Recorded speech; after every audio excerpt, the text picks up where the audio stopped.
Baik, terima kasih buat kesempatan yang diberikan kepada saya untuk memberitakan kebenaran firman Tuhan di sore hari ini. Baik, kita langsung saja membuka kebenaran firman Tuhan dalam Kolose pasal 2 ayat 6 hingga ayat yang ke-7. Kolose pasal 2 ayat 6 hingga ayat yang ke-7. Saya akan membacakannya untuk kita semua. Kepenuhan hidup dalam Kristus. Kamu telah menerima Kristus Yesus Tuhan kita. Karena itu, hendaklah hidupmu tetap di dalam Dia. Ayat 7, hendaklah kamu berakar di dalam Dia dan dibangun di atas Dia. Hendaklah kamu bertambah teguh dalam iman yang telah diajarkan kepadamu, dan hendaklah hatimu melimpah dengan syukur.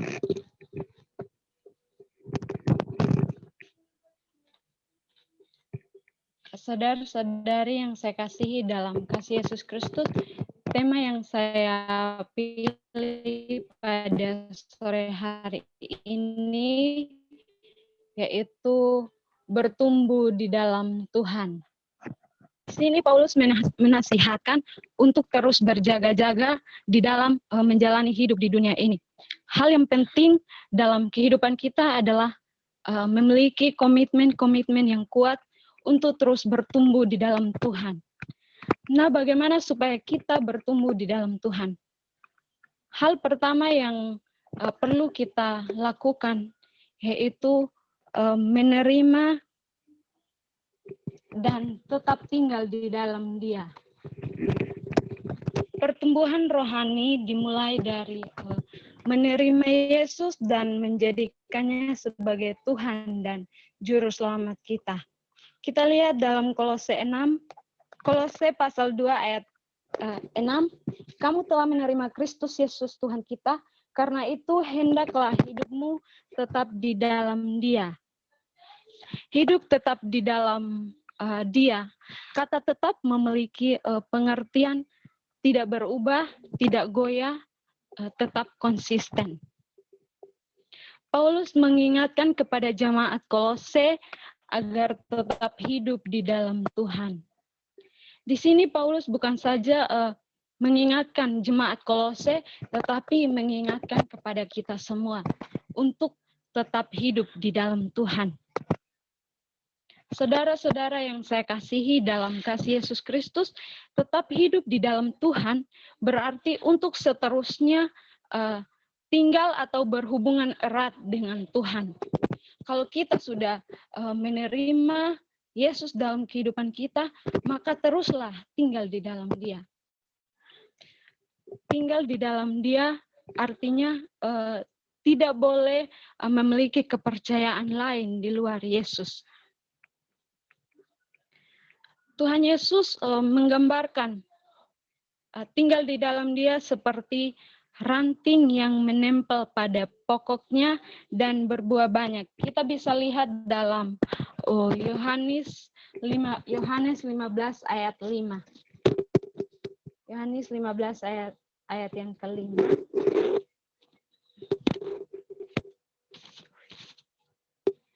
Yohanes 15 ayat yang kelima. Akulah pokok anggur dan kamulah ranting-rantingnya. Barang siapa tinggal di dalam aku dan aku di dalam dia, dia berbuah banyak. Sebab di luar aku, kamu tidak dapat berbuat apa-apa. Jika ranting tidak menyatu dengan pohonnya, maka ranting itu akan mati. Begitu juga dengan kehidupan kita. Ketika kita tidak tinggal di dalam Yesus, kita akan mati secara rohani. Dan ayat ini juga mengatakan, ketika kita tidak tinggal di dalam Dia, tidak tinggal di dalam Tuhan, maka kita tidak akan bisa berbuat apa-apa. Karena di luar Tuhan kita binasa.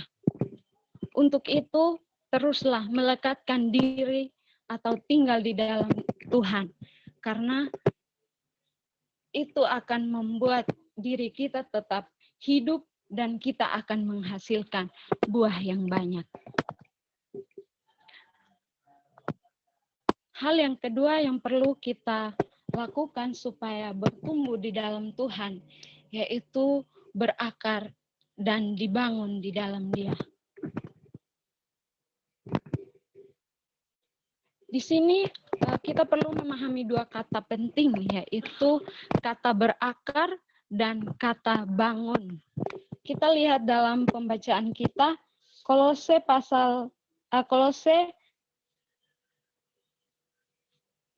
2 ayat yang ke-7a, hendaklah kamu berakar di dalam Dia dan dibangun di atas Dia.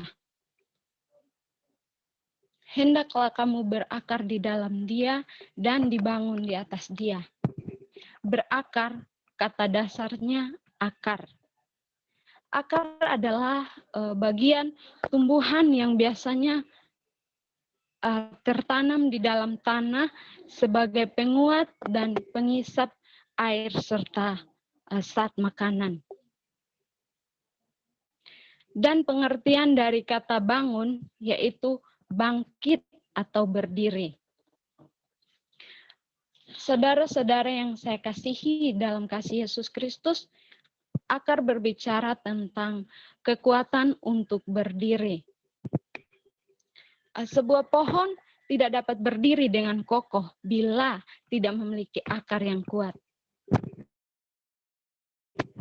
Sebagai orang yang percaya, harus mendasarkan hidup kita atas Dia, atas Tuhan. Jadikan Tuhan sebagai dasar hidup kita atau fondasi hidup yang kuat agar iman kita semakin kokoh. Kita bisa lihat dalam 1 Korintus 3 ayat yang ke-11.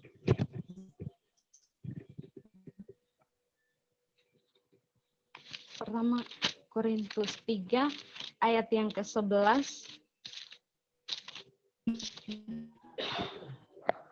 Karena tidak ada seorang pun yang dapat meletakkan dasar lain daripada dasar yang telah diletakkan, yaitu Yesus Kristus. Ayat ini sangat jelas dan mengingatkan kita untuk terus jadikan Tuhan sebagai dasar atau fondasi hidup kita. Tuhan menghendaki kita untuk terus berakar dan dibangun di dalam Dia.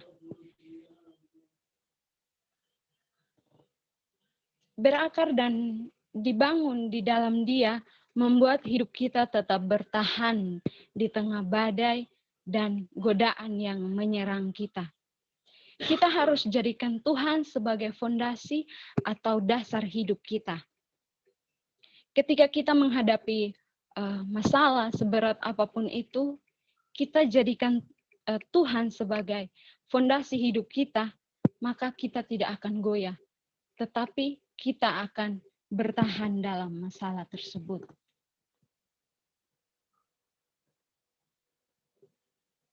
Saudara-saudara yang saya kasihi dalam kasih Yesus Kristus, hal yang ketiga yang perlu kita lakukan supaya bertumbuh di dalam Tuhan, yaitu hendaklah hatimu melimpah dengan syukur. Hendaklah hatimu melimpah dengan syukur. Kita bisa lihat dalam Kolose 2 ayat yang ke-7. Kolose 2 ayat yang ke-7.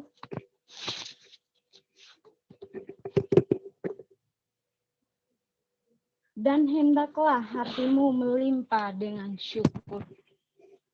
Syukur dalam Kamus Besar Bahasa Indonesia adalah rasa terima kasih kepada Allah. Kita mendapati bahwa Rasul Paulus begitu menekankan pentingnya mengucap syukur kepada Allah. Dari sini kita mendapat suatu pemahaman bahwa mengucap syukur merupakan sebuah keharusan dan itu merupakan ciri kehidupan kekristenan yang tetap. Ucapan syukur adalah obat yang manjur untuk stres dan depresi. Kita sering tidak menyadari efek yang luar biasa dari mengucap syukur. Bersyukur mendatangkan pemulihan dan mujizat yang tidak pernah dialami oleh orang-orang yang senantiasa bersungut-sungut. Karena itu salah satu kepentingan orang Kristen adalah menceritakan dalam kata-kata dan menunjukkan dalam hidupnya sikap mengucap syukur atas segala sesuatu yang telah dilakukan Allah bagi kehidupan kita. Di sini Tuhan Yesus mau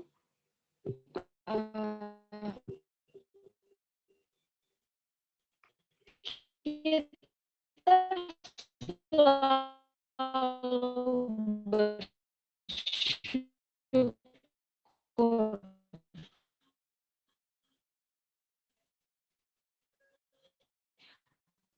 Bersyukur tidak ditentukan oleh kondisi atau situasi yang terjadi di sekitar kita.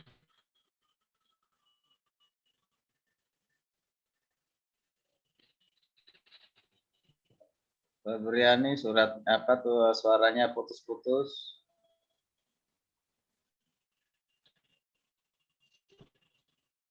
Tadi udah bagus, tadi sudah bagus suaranya. Ini kenapa putus-putus lagi? Saudara-saudara yang saya kasihi dalam kasih Yesus Kristus, kita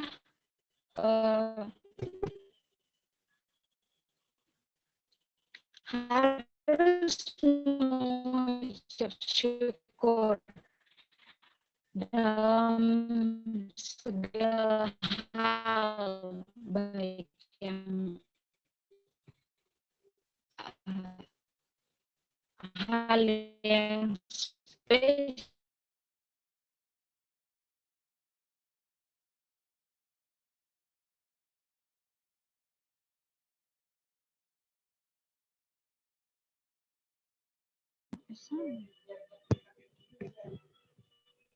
Halo? Sudah? Sudah jaringan Pak mati. Oke, tadi bagus ya. Sekarang kalau ada gangguan lagi ya. Ya, kita jadi kesimpulan akhirnya kita nggak dengar karena suaranya terputus-putus ya. Oke, baik. Sudah selesai kan? Sudah.